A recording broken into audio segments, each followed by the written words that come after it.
आज इस कार्यक्रम में मंच पर उपस्थित सभी वरिष्ठ और आदरणीय विद्वजन, मेरे सामने उपस्थित आज इस कार्यक्रम में मैनपुरी जनपद और बाहर के भी जनपद से जो लोग आए हैं, सभी आदरणीय महिलाएं और सज्जनों, ये मेरे लिए हर्ष का विषय है कि आज के यहाँ आगमन का अवसर मिला। एक सप्ताह पहले यहाँ आने का अवसर प्राप्त हुआ था और तब आप लोगों ने मुझसे ये चाहा था कि 11 तारीख को कबीर जयंती पर मैं यहाँ उपस्थित हूँ। बस लेकिन अफसोस ये है कि आज समय हमारे पास थोड़ा कम है। तो सबसे पहले आज कबीर जयंती पर मैं आप सभी लोगों को बधाई देता हूँ, ढेर सारी शुभकामनाएं देता हूँ कि आप सभी लोग सदैव सद्मार्ग पर चलते रहें। आपका विवेक हमेशा ही आपको सद्मार्ग का प्रदर्शन करता रहे और जो गुरु लोग हमारे साथ बैठे हुए हैं आपके पथ प्रदर्शक बने। सबसे बड़े पथ प्रदर्शक कबीर साहब बने।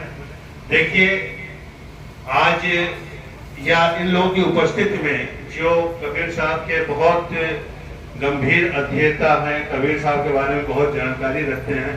मैं जब प्रवेश कर रहा था तो जो सज्जन बोल रहे थे, उन्होंने कहा कि रामचंद्र शुक्ल जी को भी पढ़ा है, दयाल साहब द्विवेदी जी को भी पढ़ा है कबीर के बारे में। तो ऐसे विद्वजन की उपस्थिति में कुछ बोलने में संकोच हो रहा है। मैं क्या बोलूं कृतित्व और व्यक्तित्व के बारे में कबीर साहब के। बहुत मुश्किल है कि उन्हें चंद शब्दों में बांधा जाए। पिछली बार जब आपसे बात हुई थी तो मैंने उनका एक पहलू बताने की कोशिश की थी कि क्यों कबीर साहब मुझे आकर्षित करते हैं या किसी को क्यों आकर्षित करते हैं। तो वह यह था कि उन्होंने उस समय समाज की परिस्थितियों को, अगर आप थोड़ा सा कल्पना करें कि उस समय समाज की परिस्थितियां क्या थी, और उन परिस्थितियों में उन्होंने बोलने का साहस दिखाया, उन्होंने सच्ची बात कहने का साहस दिखाया और उन्होंने किसी को नहीं छोड़ा। जो भी पाखंड, जो भी समाज की कुरीति थी, उन सब के बारे में खुलकर बोला। ये साहस उनको वरीय बनाता है, श्रद्धेय बनाता है।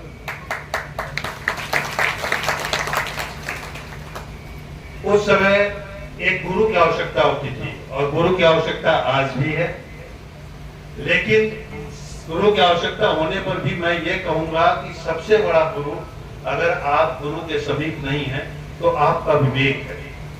और ये सदगुरु कबीर साहब हों, नानक जी हों, रैदास हों या ऐसे कोई भी संत हों, तुलसीदास जी हों, ये जब आप इनके बारे में अधिक से अधिक जानते हैं तो आपके विवेक का परिष्कार होता है। आप में अच्छा क्या है, बुरा क्या है, ये समझने की कला आती है, ये समझने का ज्ञान प्राप्त होता है। इसलिए इस प्रकार के सम्मेलन जहां पर हमारे इन श्रद्धेय जनों की सीख के बारे में बात होती है, उनकी शिक्षा के बारे में बात होती है, साथ ही शबद रामायणी का पाठ होता है, वो इसलिए फलदायक है कि आपके विवेक का परिष्कार हो रहा है, आपकी बुद्धि और अच्छी हो रही है, ताकि आप यह जान सके कि आपके मन में जो विचार आ रहे हैं, आपके आसपास वातावरण में जो कुछ घटित हो रहा है, वो सही है या नहीं है। मानव जीवन वास्तव में कर्मों से भागने का नहीं है। कबीर साहब ने यह भी सिखाया कि वो दैनिक जीवन में, सांसारिक जीवन में रहते हुए भी किस प्रकार एक महान भक्त बने, किस प्रकार ऐसे गुरु बने जिनकी इतने लोग शिष्य बने, दूर दूर तक उनका नाम बना। आज भी 500 साल बाद हम लोग उनके बारे में बात कर रहे हैं, तो सोचिए वो व्यक्तित्व कितना महान होगा। इसलिए आज कबीर जयंती के अवसर पर मैं आपका सिर्फ यह आह्वान करूंगा कि जो कुछ श्रेष्ठ है, जो कुछ अच्छा है, उसका ही वर्णन कीजिए। और क्या श्रेष्ठ है, क्या अच्छा है, इसका पता आपको विवेक देगा आपका। और विवेक का परिष्कार कौन करेगा? विवेक का परिष्कार आपका गुरु करेगा। गुरु से क्या तात्पर्य है?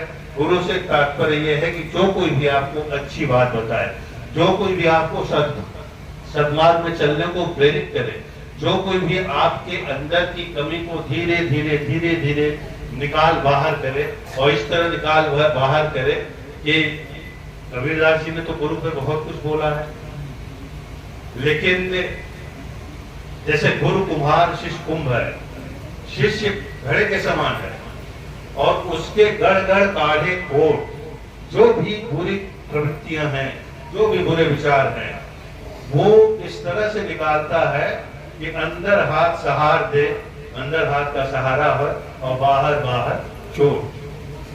तो इस तरह से आपकी कुरीतियों को, आपकी कुप्रवृत्तियों को, आपके ऐसे अवगुणों को निकालकर आपको एक अच्छा मनुष्य बनाए। वास्तव में मानव जीवन की यात्रा सिर्फ और सिर्फ यही है कि कैसे एक अच्छा मानव बना जाए, कैसे इस मानवता के लिए कार्य किया जाए, और आपके इस कार्य से सारी मानवता का भला हो, ऐसे कार्य किए जाए। आज मेरे पास समय, मैंने शुरू में कहा कि आज मेरे पास समय कम है, लेकिन कबीरदास जी को मैं आह्वान करूंगा कि आप लोग ज्यादा से ज्यादा पढ़िए, ज्यादा से ज्यादा। अगर पढ़ नहीं सकते हैं तो ऐसे लोगों से उनके बारे में ज्यादा से ज्यादा सुनिए जो उनके बारे में बहुत अच्छा जानते हैं। और वे लोग कौन है? वे लोग हमारे साथ बैठे हुए हैं, हमारे बाद भी वक्ता लोग बोलेंगे, आप उसको खूब अच्छे से उसको सुनिए। वाराणसी के नजदीक होने का सौभाग्य मुझे प्राप्त है, वाराणसी से आता हूँ, और देखिए वाराणसी ऋषि मुनियों की तपस्थली रही है, जमीन रही है। आप ये देख लीजिए कि पुराने समय में जितने भी संत महात्मा हुए हैं वो किसी न किसी प्रकार वाराणसी या काशी से संबंधित रहे। कबीरदास जी तो वही पाए ही गए थे, तारा पे भी बात हो रही थी। रैदास जी वही रहते ही थे। तुलसीदास जी वहीं पर अस्सी घाट पर रामचरितमानस की रचना की है। ऐसे असंख्य लोग हैं जिन्होंने वाराणसी से संपर्क रखा।